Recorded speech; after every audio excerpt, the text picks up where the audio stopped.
Jax Forrest just did it. He just knocked off Vito Arujau. That's going to give us not one but two high schoolers on our senior world team. Just truly unprecedented times here for USA Wrestling. And now for Jax Forrest, he makes the world team at 61 kilograms, beating the number one ranked pound-for-pound wrestler in America, Vito Arujau. This is a guy who won Worlds in 2023, won World Bronze in 2024, and was trying to make his third straight world team.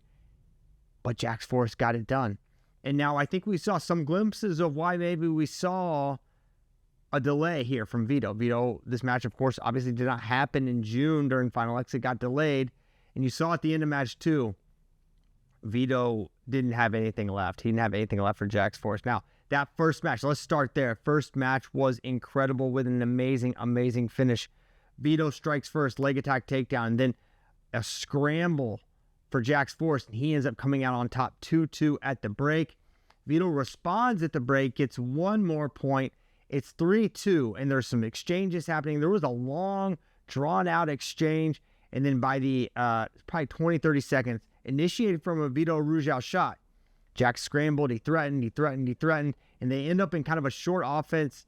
They end up in a scramble situation, and Jax ends up running behind right about when time was expiring, gets a knee down. They're at the edge in the zone, and Jax Forrest steals match 1 right at the end to win 4-3. And so now it's you leave that match thinking like, all right, well, Vito obviously can win this match. He looked pretty good. He didn't have a strong finish, but you don't really know what's going to happen. And then the match starts. Jax Forrest gets a 2-2. It's kind of like a sweep double. He gets the takedown, transitions right to the lace for 2-2, and with a 4-0 lead, that proved to be too much for Vito Arujau to endure, to come back, and he ends up getting a takedown, and then off that, he goes for a gut wrench, and then Jax does a great job just kind of stepping over and is able to counter score. Then ultimately, it's a 7-2 win for Jax Forrest. Wins the U.S. Open, beats Seth Gross, and now has just knocked off Vito Arujau. Truly, truly incredible. So now Jax Forrest is going to be representing Team USA at the Senior World Championships in Croatia this September. This is a guy who still has his senior year of high school eligibility remaining. And for Coach Bill Zadek, what an interesting team you have, where in the years past, you could just count on Kyle Dake, Jordan Burroughs, Kyle Snyder, Jaden Cox, all these guys, Zane Rutherford, Thomas Gilman, and now it's such a new guard. And what else could accentuate that statement but having two kids that were in high school wrestled in high school state championships this year, now representing Team USA. And for Vito's, a lot of people, the question goes, well, how well can he really do? And I think if you look at 61, a way where Masanosuke Ono, the sensation from Japan, is not wrestling this year at the senior level, and now Vito's not there. He was the number 1 ranked guy. And, Japan's excited about Takara Suda. But if you look at this weight, you can't tell me Jax can't win. Now, is he the favorite? I'm not going to go that far.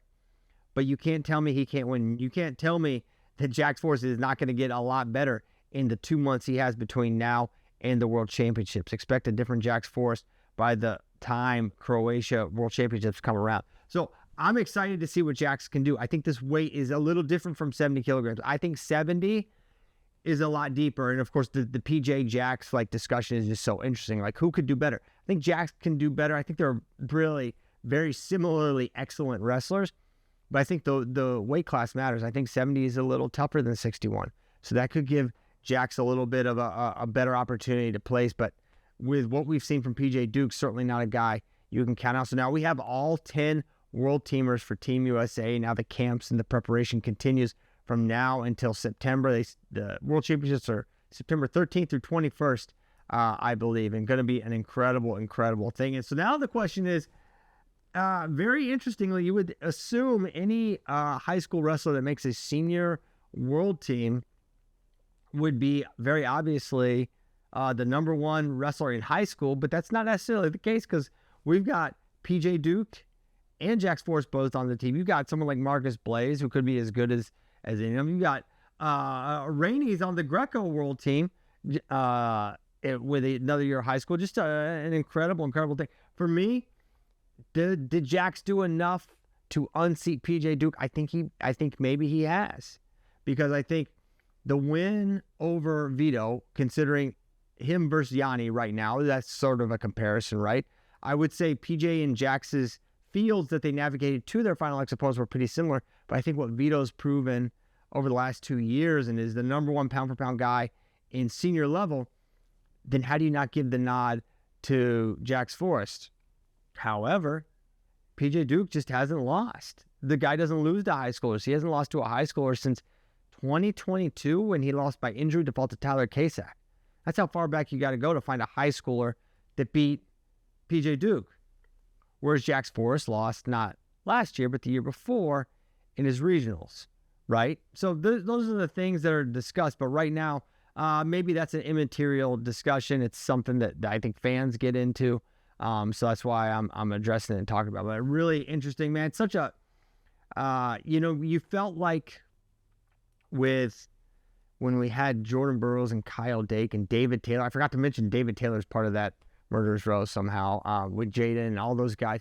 You thought this is the golden era of USA Wrestling. It really was. That was an era that I'm not sure we're going to replicate, right? Where you go Dake, Burroughs, Taylor, Cox, Kyle Snyder. I mean, what in the world? Not to mention you had guys like Cable Steveson in the mix, and you had, Thomas Gilman and Zane Rutherford and others, and Yanni.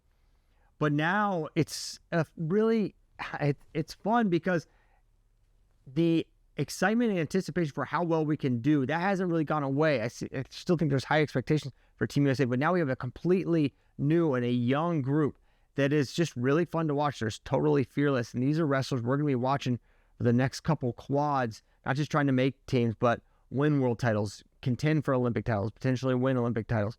So it's just a really amazing time for Team USA.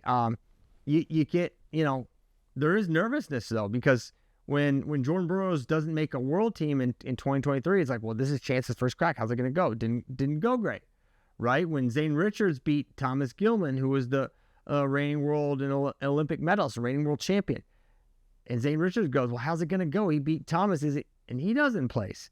So there is that element of nervous. Like I've seen Yanni go to the world championships and win a silver medal.